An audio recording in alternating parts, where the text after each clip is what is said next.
నమో తస్స భగవతో అర్హతో సమ్మా సంబుద్దస్స. ఇంతకుముందు మహాపరినిబ్బాణ సూత్రంలో కొన్ని విషయాలు చెప్పుకున్నాం. అప్పుడు భగవానుడు ఆయుష్మంతుడు ఆనందుని పిలిచి, ఆనంద పద, హిరణ్యావతి నది ఆవలి తీరంలో కుషీనార పొలిమేరలో ఉన్న మల్లుల సాలవనానికి పోదామన్నాడు. అలాగే పంతే అని ఆయుష్మంతుడు ఆనందుడు భగవానునికి బదులు పలికాడు. అప్పుడు భగవానుడు పెద్ద భిక్షు సంఘంతో పాటు హిరణ్యావతి నది ఆవలి తీరంలో కుషీనార పొలిమేరలో ఉన్న మల్లుల సాలవనానికి చేరుకున్నాడు. చేరుకొని ఆయుష్మంతుడు ఆనందుని పిలిచి, ఆనంద, జంట వృక్షాల నడుమ ఉత్తరానికి తలాపి ఉండేట్లుగా, అంటే తల పెట్టుకోవడానికి ఉండేట్లుగా మంచం ఏర్పాటు చేయి, అంటే పడుకోవడానికి ఆసనాన్ని ఏర్పాటు చేయమంటున్నాను. అలసిపోయాను ఆనంద, కొంతసేపు పడుకుంటాను అన్నాడు. అలాగే పంతే అని ఆయుష్మంతుడు ఆనందుడు భగవానునికి బదులు పలికి 2 సాల వృక్షాల నడుమ ఉత్తరానికి తలాపి ఉండేట్లుగా మంచాన్ని ఏర్పాటు చేశాడు. అప్పుడు భగవానుడు కుడిపక్క మీద సింహంలా కాలు మీద కాలు వేసుకొని ఎరుకతో తెలివితో పడుకున్నాడు. ఆ సమయంలో ఆ జంట సాల వృక్షాలు అకాలంలో నిండుగా పుష్పించాయి. అవి తథాగతుని పూజించినట్లుగా అతని శరీరంపై నిండుగా పూలను రాల్చాయి. తథాగతుని పూజిస్తున్నట్లుగా ఆకాశం నుండి దివ్య మందార పుష్పాలు అతని శరీరంపై కురిశాయి. ఇంకా తథాగతుని పూజించడానికి అన్నట్లుగా ఆకాశం నుండి దివ్య చందన చూర్ణం అతని శరీరంపై కురిసింది. తథాగతుని పూజించడానికి ఆకాశం నుండి దివ్య తుర్యరావాలు వినిపించాయి. తథాగతుని పూజ కోసం అన్నట్లుగా ఆకాశంలో దివ్య సంగీతం వినిపించింది. అప్పుడు భగవానుడు ఆయుష్మంతుడు ఆనందుని సంబోధించి, ఆనంద, ఈ జంట సాల వృక్షాలు అకాలంలో నిండుగా పుష్పించి తథాగతుని పూజిస్తూ అతనిపై పూలను కురిపించాయి. తథాగతుని పూజిస్తూ ఆకాశం నుండి మందార పూలు కురిశాయి. తథాగతుని పూజిస్తూ ఆకాశం నుండి దివ్య చందన సూర్యం అతని శరీరంపై కురిసింది. తథాగతుని పూజించడానికి అన్నట్లుగా ఆకాశం నుండి దివ్య తుర్యరవాలు వినిపించాయి. తథాగతుని పూజ కోసం ఆకాశంలో దివ్య సంగీతం వినిపించింది. ఆనంద, ఇంతవరకు ఎవరు తథాగతుని ఈ విధంగా గౌరవించలేదు, సత్కరించలేదు, పూజించలేదు. ఆనంద, భిక్షువు కానీ, భిక్షుని కానీ, ఉపాసకుడు కానీ, ఉపాసిక కానీ ధమ్మ అనుధమ్మాలను అనుసరిస్తూ సరైన మార్గంలో ఉంటే వారు భగవానుని సరిగా గౌరవించిన వారు అవుతారు, సత్కరించిన వారు అవుతారు, పూజించిన వారు అవుతారు. అదే వారు చేసే గొప్ప పూజ. అందుకని ఆనంద, ధమ్మ అనుధమ్మాలను అనుసరిస్తూ సరైన మార్గంలో ఉండటానికి వారు శిక్షితులు కావాలి. అంటే నిజంగా తథాగతుడికి, అంటే బుద్ధుడికి మీరు పూజలు సమర్పించేది ఏంటంటే ఆయన బోధించిన ధమ్మాన్ని ఆచరించడమే. మిగతా విగ్రహారాధన లేకపోతే పూజలు ఇవన్నీ కూడా నిజమైన పూజ కాదని తథాగతుడే చెప్తున్నాడు. ఆ సమయంలో ఆయుష్మంతుడు ఉపవానుడు భగవానుని ఎదుట నిలబడి ఆయనకు గాలి విసురుతున్నాడు. అప్పుడు భగవానుడు, భిక్కు, నా ముందర నిలబడకు అని అతన్ని నివారించాడు. అప్పుడు ఆయుష్మంతుడు ఆనందునికి ఇలా అనిపించింది, ఈ ఆయుష్మంతుడు ఉపవానుడు చాలా కాలం నుండి భగవానునికి సేవకునిగా దగ్గరగా సమీపంలో మసులుకున్నవాడు. అటువంటి వాణిని భగవానుడు తన చివరి సమయంలో భిక్కు నా ముందు నిలబడకు అని నివారించడానికి కారణం ఏమై ఉంటుంది అని అనుకున్నాడు. అప్పుడు ఆనందుడు భగవానుడితో ఇలా అన్నాడు, బంతే, ఈ ఆయుష్మంతుడు ఉపవానుడు చాలా కాలం నుండి భగవానునికి సేవకునిగా దగ్గరగా సమీపంలో మసులుకున్నవాడు. అటువంటి వానిని భగవానుడు తన చివరి సమయంలో బిక్కు నా ముందు నిలబడకు అని నివారించాడు. బంతే భగవానుడు ఆయుష్మంతుడు ఉపవానుని బిక్కు నా ముందర నిలబడకు అనడానికి కారణమేంటి, హేతువేమిటి అని అడుగుతాడు. ఆనంద 10 లోక ధాతువుల నుండి ఎందరో దేవతలు తథాగతుని దర్శనానికి వచ్చారు. ఆనంద కుషీనార పొలిమేరలోని 12 యోజనాల విస్తీర్ణం గల సాలవనంలో ఎంతో ప్రభావంతులై దేవతలు వెంట్రుక దూరేంత కూడా సందు లేకుండా నిలబడి ఉన్నారు. ఆనంద ఆ దేవతలు ఇలా గొనుక్కుతున్నారు. ఏమనంటే, తథాగతుని దర్శనం కోసం ఎంతో దూరం నుంచి వచ్చాము. అర్హంతులు సమాసంబుద్ధులు లోకంలో తరచుగా పుట్టరు. ఈ రాత్రి చివరి జాములో తథాగతుని పరినిర్వాణం పొందుతారు. ఈ మహాప్రభావశాలి అయిన భిక్షువు తథాగతునికి ఎదురుగా నిలబడి ఉన్నాడు.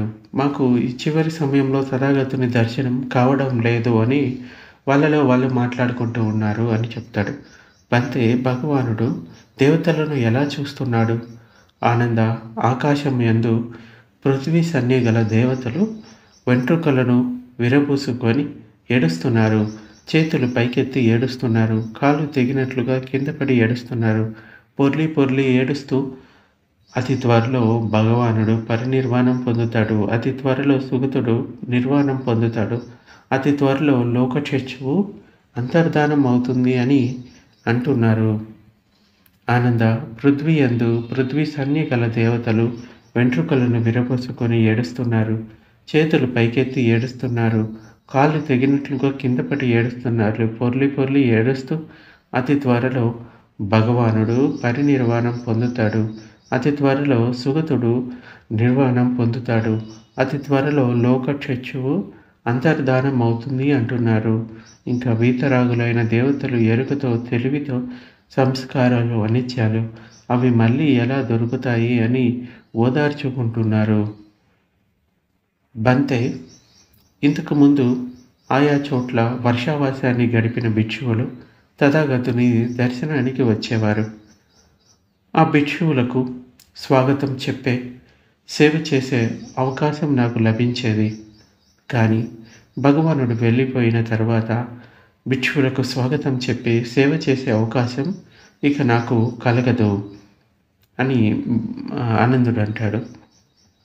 అప్పుడు భగవానుడు, ఆనంద శ్రద్ధ గల కులపుత్రులు అంటే కుటుంబ పుత్రులు సందర్శించదగిన సంవేగాన్ని పొందదగిన 4 స్థానాలు ఉన్నాయి.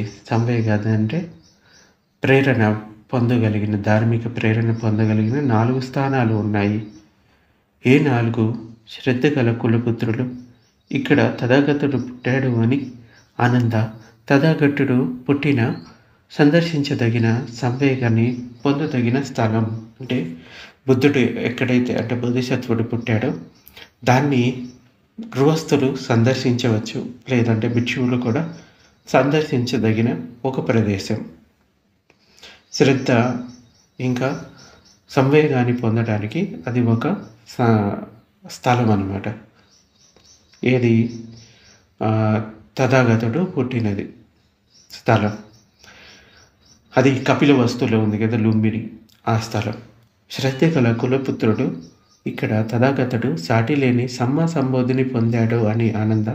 తథాగతుడు సాటి లేని సమ్మ సంబోధిని పొందిన స్థలం, సందర్శించదగిన సంవేగాన్ని పొందదగిన స్థలం. అంటే ఇది 2వ ప్లేసు. ఎక్కడ? బీహార్లో ఉన్న బుద్ధగయ. దీన్ని కూడా సందర్శించవచ్చు. ఇంకా శ్రద్ధ గల కులపుత్రులు ఇక్కడ తథాగతుడు సాటి లేని ధమ్మచక్రాన్ని కదిలించాడు అని ఆనంద. తథాగతుడు సాటి లేని ధమ్మచక్రాన్ని కదిలించిన స్థలం, దర్శించదగిన సంవేగాన్ని పొందదగిన స్థలం. అది ఎక్కడ? సారనాథ్లో మొట్టమొదట ధర్మ ప్రవచనాన్ని బోధించాడు. ఇంకా ఆనంద తథాగతుడు ఉపాధులు లేని నిబ్బాన ధాతువుని పొందిన స్థలం, సందర్శించదగిన సంవేగాన్ని పొందదగిన స్థలం. ఆనంద ఈ 4 స్థానాలు అంటే ఆయన పరినిర్వాణం పొందింది ఎక్కడ? కుషీనగర్. ఈ 4 స్థానాలు శ్రద్ధ గల కులపుత్రులు దర్శించి సంవేగాన్ని పొందదగిన స్థలాలు. ఆనంద శ్రద్ధ గల భిక్షువులు, భిక్షునీలు, ఉపాసకులు, ఉపాసికలు ఇక్కడ తథాగతుడు పుట్టాడు. ఇక్కడ తథాగతుడు సాటిలేని సమ్మా సంబోధిని పొందాడు. ఇక్కడ తథాగతుడు సాటిలేని ధమ్మచక్రాన్ని కదిలించాడు. ఇక్కడ తథాగతుడు ఉపాధులు లేని నిబ్బాన ధాతువుని పొందాడు అని ఆయా చోట్లకు వస్తారు. అక్కడ కల చైత్యాలకు యాత్ర చేస్తూ ప్రసన్న చిత్తులై చనిపోయే వారందరూ శరీరం పడిపోయి చనిపోయిన తర్వాత సుగతిని, స్వర్గలోకాన్ని పొందుతారు. అంటే దర్శించదగిన 4 ప్రదేశాలు అన్నమాట ఇవి. ఇక ఆనందుడు కొన్ని ప్రశ్నలు భగవాను అడుగుతాడు. బంతే, మేము స్త్రీలతో అంటే ఫీమేల్స్తో ఎలా ప్రవర్తించాలో చెప్పండి. ఆనంద వాళ్ళని చూడకూడదు అంటే స్త్రీలను చూడకూడదు అని చెప్తాడు. బంతే, ఒకవేళ చూడవలసి వస్తే ఎలా ప్రవర్తించాలి? ఆనంద మాట్లాడకూడదు వాడితోటి. మరి బంతే మాట్లాడవలసి వస్తే ఎలా ప్రవర్తించాలి? ఆనంద ఎరుకను నిలుపుకొని వారితో మాట్లాడాలి అంటే స్త్రీలతో వ్యవహార శైలి గురించి చెప్తున్నాడు. ఇంకా బంతే, మేము తథాగతుని శరీరంతో ఎలా వ్యవహరించాలి? పరినిర్వాణం చెందిన తర్వాత ఆయన శరీరంతో భిక్షువుల యొక్క బాధ్యత గురించి చెప్తున్నాడు. ఆనంద, మీరు తథాగతుని శరీర పూజల గురించి కలత పడవద్దు. ఆనంద, మీరు ఉన్నత లక్ష్యం పట్ల అంకిత భావాన్ని కలిగి ఉండాలి. ఉన్నత లక్ష్యం కోసం అప్రమత్తులై ప్రయత్నశీలురై ఉండాలి. ఆనంద, తథాగతుని శరీర పూజలు చేయడానికి ప్రసన్న చిత్తులైన క్షత్రియ పండితులు, బ్రాహ్మణ పండితులు, గృహపతి పండితులు ఎందరో ఉన్నారు. బంతే తథాగతుని శరీరంతో ఎలా వ్యవహరించాలి అని మళ్ళీ అడుగుతాడు. ఆనంద, చక్రవర్తి రాజు శరీరంతో వ్యవహరించినట్లుగా తథాగతుని శరీరంతో వ్యవహరించాలి. ఇంతకుముందు ఏం చెప్పాడు? మీరు తథాగతుని శరీరం పట్ల కానీ శరీర ధాతువుల పట్ల కానీ మీకు అంత అంటే మీరు ఏమీ వ్యవహరించే అవసరం లేదు, దానికి గృహస్థులు చూసుకుంటారు. మీరు మీ ఉన్నత లక్ష్యం పట్ల శ్రద్ధను ఉంచండి. ఉన్నత లక్ష్యం అంటే నిబ్బానాన్ని పొందడానికి. ఈ తథాగతుడి శరీర ధాతువుల పట్ల వాటి వ్యవహారం అంతా కూడా గృహస్థులు చూసుకుంటారు, వాళ్ళు పూజించుకుంటారు. బట్ మీరు మాత్రం మీ ఉన్నత లక్ష్యం పట్ల మీ అంకిత భావాన్ని కలిగి ఉండాలి అని చెప్తాడు. మార్గఫలాలు పొందడానికి శీల, సమాధి, ప్రజ్ఞను పాటించాలి. అయితే తథాగతుని శరీరంతో ఎలా వ్యవహరించాలి చనిపోయిన తర్వాత అంటే,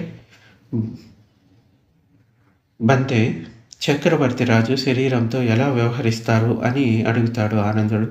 ఆనంద, చక్రవర్తి రాజు శరీరాన్ని కొత్త పట్టు వస్త్రంతో చుడతారు. కొత్త పట్టు వస్త్రంతో చుట్టిన తర్వాత నూలు వస్త్రంతో చుడతారు. నూలు వస్త్రంతో చుట్టిన తర్వాత మళ్ళీ కొత్త వస్త్రంతో చుడతారు. ఈ విధంగా కొత్త పట్టు వస్త్రంతో, నూలు వస్త్రంతో 5 సార్లు చుడతారు. చుట్టి నూనె నింపిన ఇనుప బాణలో పెట్టి దానిని ఇంకొక ఇనుప బాణలో మూసిపెడతారు. అన్ని గంధపు చెక్కలతో చితిని పేర్చి చక్రవర్తి రాజు శరీరాన్ని దహనం చేస్తారు. 4 వీధుల కూడళ్లలో చక్రవర్తి మహారాజుకు స్తూపాలను కడతారు.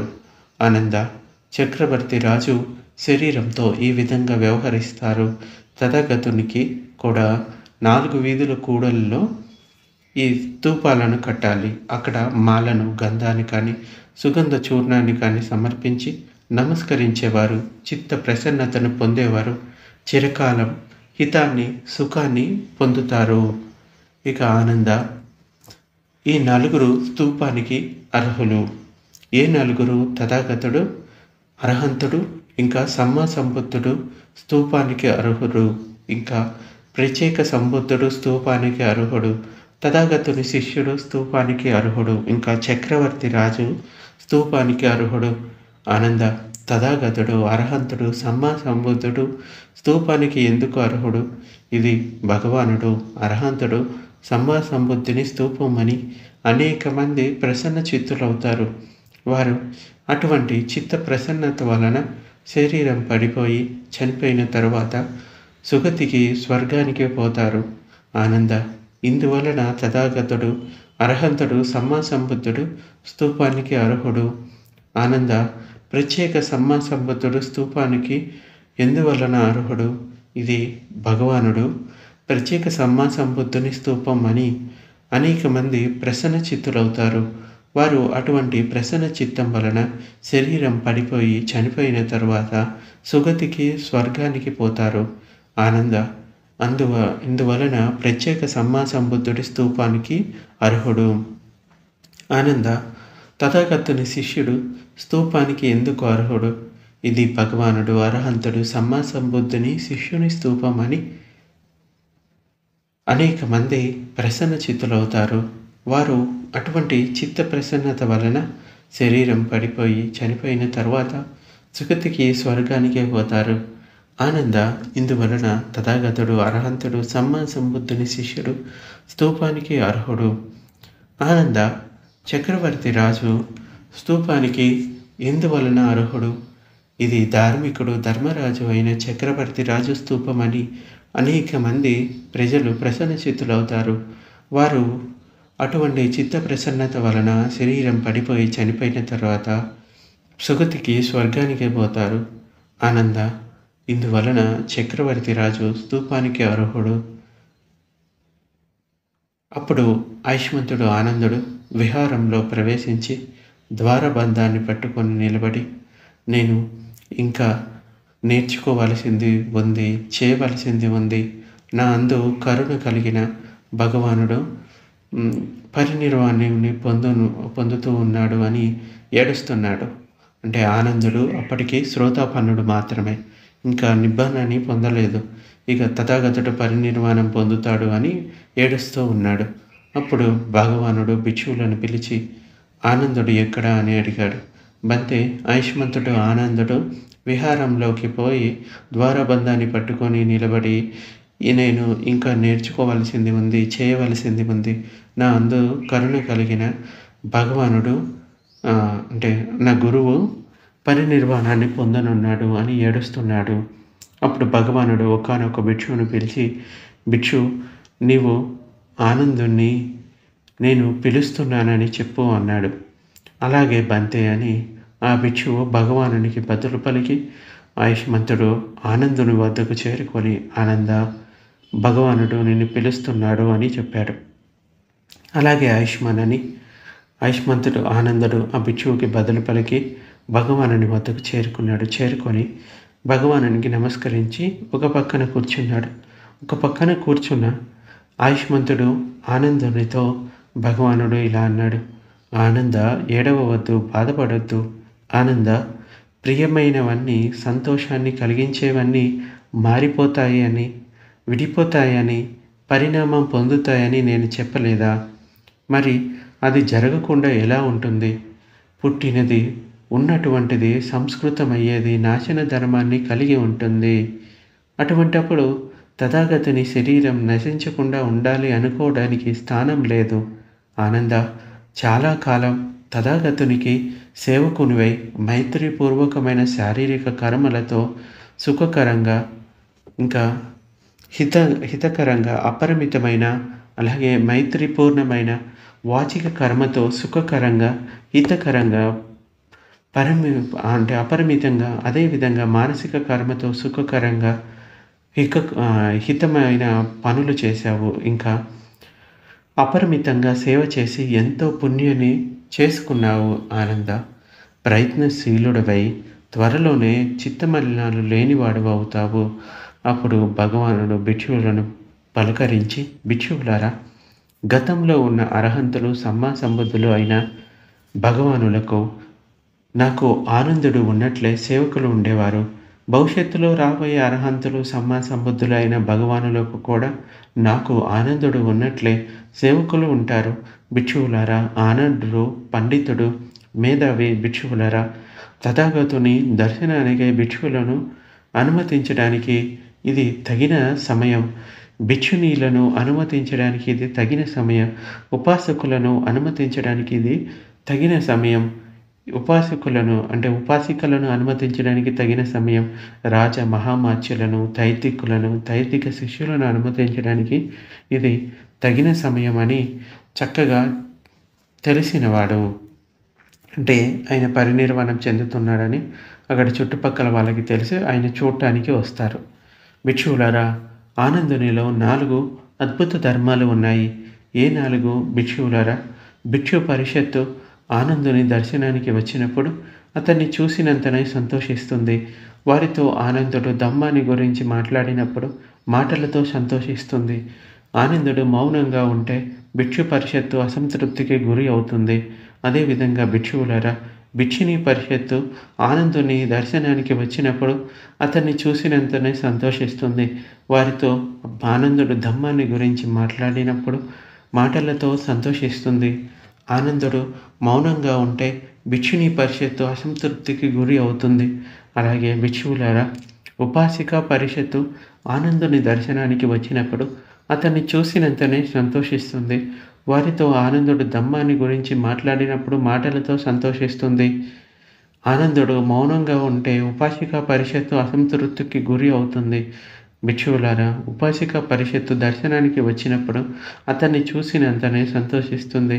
వారితో ఆనందుడు ధమ్మాన్ని గురించి మాట్లాడినప్పుడు మాటలతో సంతోషిస్తుంది. ఆనందుడు మౌనంగా ఉంటే ఈ ఉపాసిక పరిషత్తు అసంతృప్తికి గురి అవుతుంది. భిక్షువులారా, ఆనందునిలో ఈ 4 అద్భుత ధర్మాలు ఉన్నాయి. భిక్షువులారా, చక్రవర్తి రాజులో ఈ 4 ఆశ్చర్య అద్భుత ధర్మాలు ఉంటాయి. ఏ 4? భిక్షువులారా, క్షత్రియ పరిషత్తు చక్రవర్తి రాజు దర్శనానికి వచ్చినప్పుడు వారికి దర్శనంతోనే సంతోషం కలుగుతుంది. వారితో చక్రవర్తి రాజు మాట్లాడినప్పుడు మాటలతో సంతోషం కలుగుతుంది. రాజు మౌనంగా ఉంటే క్షత్రియ పరిషత్తు అసంతృప్తిని పొందుతుంది. అదేవిధంగా భిక్షువులారా, బ్రాహ్మణ పరిషత్తు, గృహపతి పరిషత్తు, శ్రమణ పరిషత్తు చక్రవర్తి రాజు దర్శనానికి వచ్చినప్పుడు వారికి దర్శనంతోనే సంతోషం కలుగుతుంది. వారితో చక్రవర్తి రాజు మాట్లాడినప్పుడు మాటలతో సంతోషం కలుగుతుంది. రాజు మౌనంగా ఉంటే ఈ శ్రమణ పరిషత్తు అసంతృప్తిని పొందుతుంది. అదేవిధంగా భిక్షువులారా, ఆనందునిలో ఈ 4 ఆశ్చర్య అద్భుత ధర్మాలు ఉన్నాయి. భిక్షువులారా, భిక్షు పరిషత్తు ఆనందుని దర్శనానికి వచ్చినప్పుడు అతన్ని చూసినంతనే సంతోషిస్తుంది. వారితో ఆనందుడు ధమ్మాని గురించి మాట్లాడినప్పుడు మాటలతో సంతోషిస్తుంది. ఆనందుడు మౌనంగా ఉంటే భిక్షు పరిషత్తు అసంతృప్తికి గురి అవుతుంది. అదేవిధంగా భిక్షువులారా, భిక్షుని పరిషత్తు, అలాగే భిక్షువులారా ఉపాసిక పరిషత్తు, దర్శనానికి వచ్చినప్పుడు అతన్ని చూసినంతనే సంతోషిస్తుంది. వారితో ఆనందుడు ధమ్మాన్ని గురించి మాట్లాడినప్పుడు మాటలతో సంతోషిస్తుంది. ఆ పరిషత్తు ఆనందుడు మౌనంగా ఉంటే ఆ ఉపాసిక పరిషత్తు అసంతృప్తికి గురవుతుంది. భిక్షువులారా, ఆనందునిలో ఈ 4 అద్భుత ధర్మాలు ఉన్నాయి. ఈరోజుకి ఇంతటితో టాపిక్ మిగిలింది. రేపు చెప్పుకుందాం.